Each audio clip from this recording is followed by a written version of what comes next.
Hey, so long time no talk. I have a few, actually, yeah, quite a few updates to make right now. First of all, I tried to make this video a lot of times, and each time I ramble too much, so I don't end up putting it up. So, to sort of deal with that, I'm gonna try to do this as fast as possible without trying to get off track. And I almost got off track there, so it's gonna be pretty difficult. So first off, I recently went back up in dosage for testosterone. I was at 25 weekly, and that was because after my first surgery, I had this crazy facial breakout of possibly acne. My doctors still don't really agree. A lot of them think it was an allergic reaction. Um, just because of how it appeared and what it appeared as. But anyways, like red marks, I think I mentioned it in one of my videos after surgery, but it was really tough for me to deal with that and really embarrassing. And it was a huge blow to my confidence, especially after I'd gotten chest surgery. So I was confident for like a week, and then I got that. So it was a pretty big blow for me, and and I mean, it shouldn't have been because I mean, people deal with acne all the time. That's what it looked like, but um, it was really disheartening for me because I was like, yeah, I'm finally happy with my body. Things are gonna finally be great. Oh no, now I have to deal with this other crap. So that took about 6 months to go away, and because I was so desperate for that to go away, I ended up lowering my dose of testosterone to see if that would help. I still don't know if it helped at all, because I was trying a whole bunch of different things at the same time. But I lowered my dose to 25 from 50, and recently, because things had cleared up, I went back up to 50 just to see if it would be okay, and it is. It's been fine, and I've been on that dose for about a month, 3 weeks or a month, something like that. So, but things are going a lot better now, and so I'm thankful that that is over. And secondly, I have my chest surgery revision booked for February 10th, which is exciting, but not as exciting as the initial surgery, of course, just because I sort of know what it entails, and at this point, I just really want to get it over with. Um, and I mean, I think I've mentioned this to people before, but it's not a big deal. It's just a matter of, it's going to be like a full peri incision, um, and my doctor's gonna make the nipples smaller. He's gonna sort of pull the nipples up a bit, so I don't know, maybe about here or something, and sort of take off extra skin because there is like sag. It's a lot more visible. It's a lot more visible on this side to start with. Um, so it's to deal with that, and it's just something that I know that I'm need to get taken care of eventually because it hasn't gone away on its own, unfortunately. So it'll be nice to get that over with and then no longer have to save up money for chest surgery.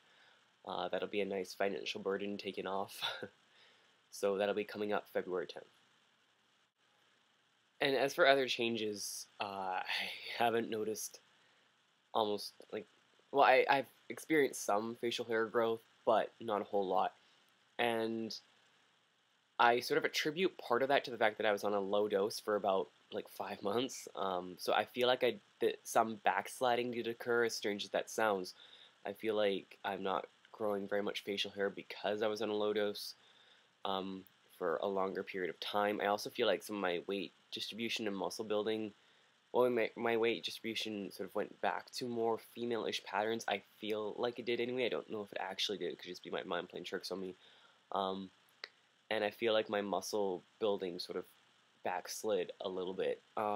So now that I'm back on a higher dose, I feel like those things are picking up more, so that's exciting. But still, I mean, facial hair wise, like I've been growing my facial hair for like 2, 3 months now, and there's nothing.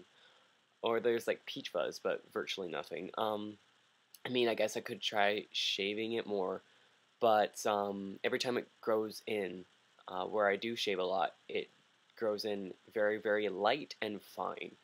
But that's the way my hair is, and looking at my brother, that's just the way that our genetics played out with us.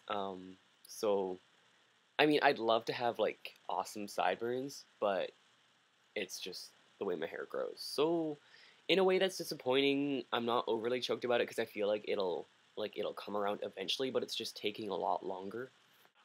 But my overall transition on testosterone has seemed to be really, really gradual. Like, my voice dropped extremely gradually. It wasn't an overnight process. And I talked to my doctor about this, and she said that it's comparable to how boys and girls experience puberty, like natural puberty. It's different for all guys. Some guys, everything drops and they grow overnight, and for some guys it takes their entire high school career. And I seem to be the latter because, like, my voice is still dropping. It's been dropping slowly but surely, and like, my muscle continues to grow, my body continues to change. So I mean, it's exciting, but it's also something that I think everyone has to be aware of. The fact that changes to happen at very different rates for different people. So where one guy is 1 year on T might be where another guy is, 4 years on T. And you can't even compare it like that, but you just got to keep in mind that some changes happen at different rates for different people. So that's what I've learned through all this, because I thought it was a very uniformed change, even though I was aware of the fact that puberty really isn't, and that's essentially what this is, puberty. But it's something that I've really learned through the entire process, that you can't make a graph and be like, well, this is where you'll be 6 months on T, because where I was on 6 months on T is probably not where another guy will be or is 6 months on T. So it's pretty interesting. And in terms of personal life, I will be graduating next fall 2012, I guess, which really sucks. I wish I had been able to, because I signed up for my classes and I was only able to get one of my required courses. Both of my required courses that I needed to take were at the exact same time, which really, really sucks, because I wanted to get everything over. Like, this was supposed to be my last semester, but it's not going to be, just because of that little unfortunate coincidence. So now I have to take one course in the summer, which sucks, because I just really wanted to move on, get out of school, but at least I know now exactly what I need to do, and I know sort of when I'm going to be graduating. So it's exciting, but at the same time, it's kind of like, oh, come on. I just want to get out. But at least I know I'll be getting out soon. So, aside from that, I need a haircut because my hair is getting really long and really bushy. But that's all up to me making time to do that, and I haven't been very good at time management lately. So that'll be about it, and I will update next time I have something to say. Okay, bye guys. Just pounded the bed there. It's over.